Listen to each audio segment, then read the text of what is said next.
Hello, Bachcho, let's read the question first. The question says that a 30,000 kg airplane takes off at speed of 50 meter per second. 5 minutes later, it is an elevation of 3 kilometer and has a speed of 100 meter per second. What is average power required during this 5 minutes if 40% of power is used in overcoming dissipative forces?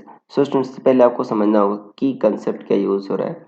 So key concept is average power.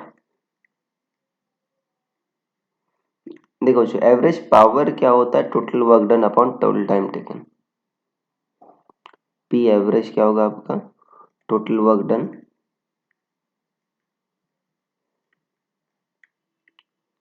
Upon total time taken.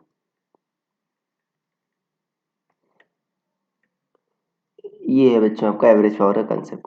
Total work done कैसे निकालें, total work done क्या होगा बच्चों, change in total energy, right. W net क्या होगा आपका, ई final minus ई initial. तो शुरुआत में ग्राउंड पे था बच्चों, ग्राउंड पर सिर्फ काइनेटिक एनर्जी थी. बाद में कुछ हाइट पर गया तो पोटेंशियल एनर्जी भी आ गई और काइनेटिक एनर्जी भी आ गई. क्या लिखोगे, हाफ एम वी फाइनल का स्क्वायर. हाफ इंटू एम कितना बच्चों, 3 इंटू 10 to the power 4.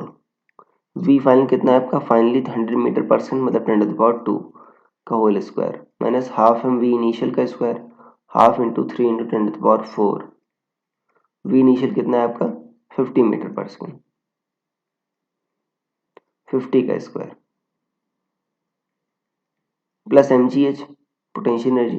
मास कितना है बच्चों आपका, देखो 3 into 10 to the power 4 into G को 10 मानो इंटू एच. एच कितना बच्चों, कितने हाइट पर, 3 किलोमीटर मतलब 3 into 10 to the power 3. So net work done जो आएगा वो आ जाएगा बच्चों आपका, ये आ जाएगा इनिशियली जो आप सब्ट्रैक्ट करोगे ई फाइनल माइनस ई इनिशियल, तो ये आ जाएगा बच्चों 1.0875 into 10 to the power 9 joule. ये आ जाएगा जो,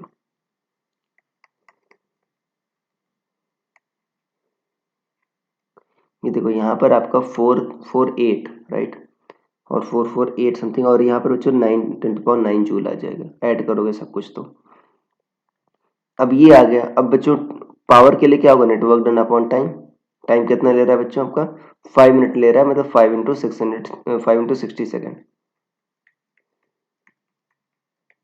अपॉन 5 इंटू 60. तो लगभग आ जाएगा बच्चों आपका 3.625 into 10 to the power 6 watts.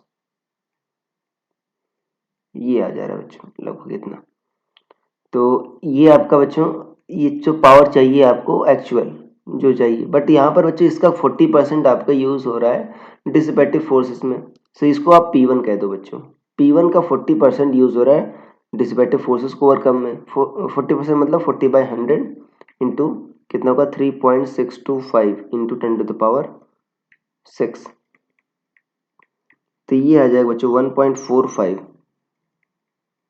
Into 10 to the power 6 what. ये आ जा रहा है. सो नेट पावर जो होगा बच्चों,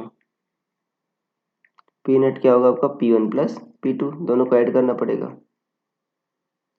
P1 प्लस P2 जो होगा बच्चों वो होगा आपका, यहाँ से देखते हैं तो ऐड करो 1.45 और यहाँ पर 3.625, तो लगभग आ जाएगा आपका 5.075 into 10 to the power 6 what.